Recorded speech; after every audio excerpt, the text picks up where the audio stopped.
चलते हुए आज से मैं ग्रामर की सीरीज शुरू करने जा रही हूँ। तो स्टूडेंट्स, पार्ट्स ऑफ स्पीच जो कि लगभग हमारा बहुत ही इंपॉर्टेंट पार्ट है और लगभग सभी क्लासेस में ये आप देखेंगे ग्रामर में ये पार्ट्स ऑफ स्पीच चैप्टर होता ही होता है। इसके बिना तो शायद ग्रामर की इमेजिनेशन करना ही बेकार होगा। तो पार्ट्स ऑफ स्पीच और इसका जो बेसिक, क्योंकि मैक्सिमम क्या होता है कि क्लियर नहीं हो पाता, उसकी वजह से मार्क्स गेन करने में जो प्रॉब्लम होती ही है, साथ ही आगे आने वाली जो हमारी जो हायर एजुकेशन होती है उसमें भी हम कॉम्पिटिटिव एग्जाम से इसमें क्वेश्चंस आते हैं जिनको हम सॉल्व नहीं कर पाते हैं।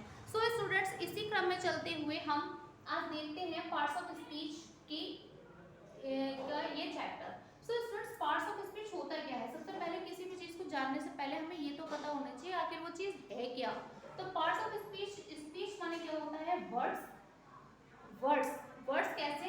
पार्ट माने हिस्सा, प्रकार, भाग, कुछ भी कह सकते हैं। तो पार्ट्स ऑफ स्पीच होता है students category of words.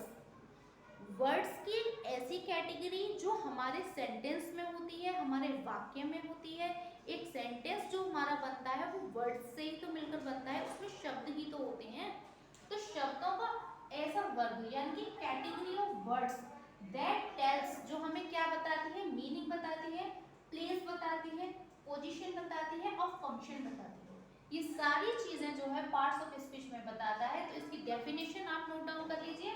Parts of speech is a category of words, यहाँ आप ये भी लिख सकते हैं, इज अ मार्कर, इसको आप लिख लीजिए। Parts of speech is a category of words that tells meaning, place, position and function. ठीक है, तो ये जो है ये हमारा इसकी डेफिनेशन हो गई। तो अब हम इसको हिंदी में देखते हैं।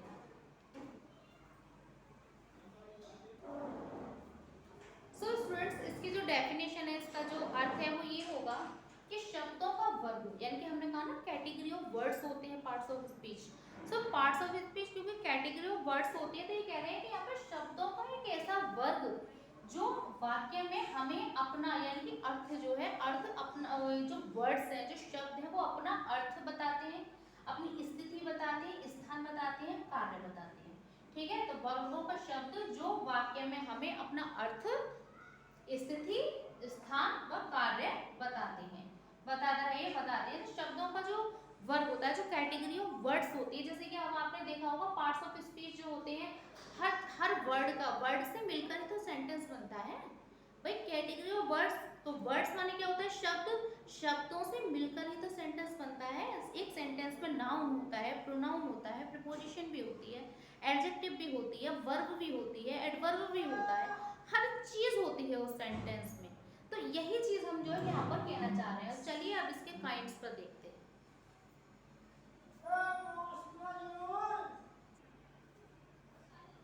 सो स्टूडेंट्स, यहाँ पर इसके जो काइंड्स हैं ये देखिए आप, ये पार्ट्स ऑफ स्पीच जो है, कितने इसके पार्ट होते हैं स्पीच के, कितनी इसकी कैटेगरीज होती हैं, कितने इसके प्रकार होते हैं, ये देखते हैं हम। तो लगभग 8 या 9, क्योंकि कुछ बुक्स में 8 दे रखा होता है, कुछ बुक्स में 9 दे रखा होता है, तो इसलिए स्टूडेंट कंफ्यूज होते हैं। लेकिन हाँ, तक ये है कि 8 या 9 इसके काइंड्स होते हैं।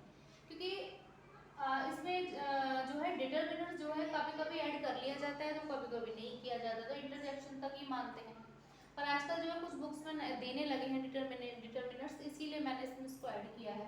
तो पार्ट्स ऑफ स्पीच में जो है noun, pronoun, verb, adverb, adjective, preposition, conjunction, interjection और डिटरमिनर्स।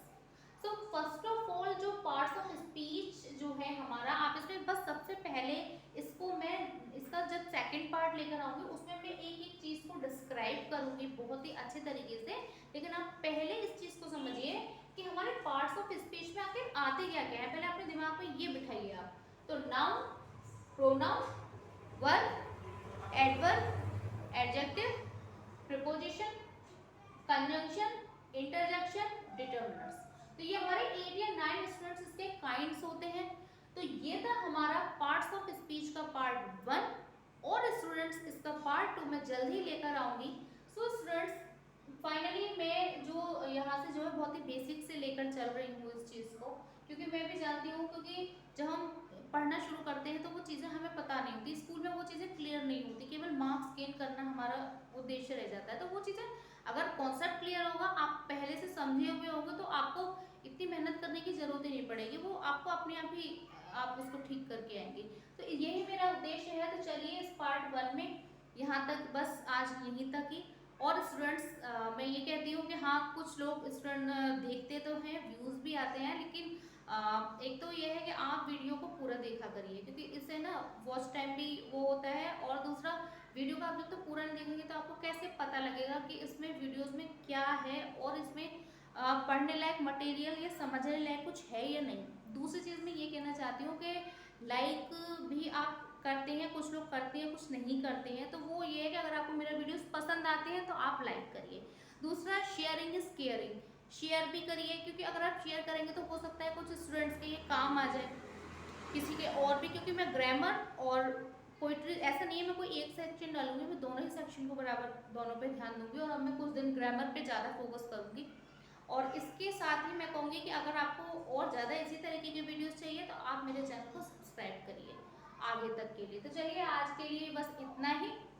सो मिलते हैं अगले वीडियो में। जय हिंद।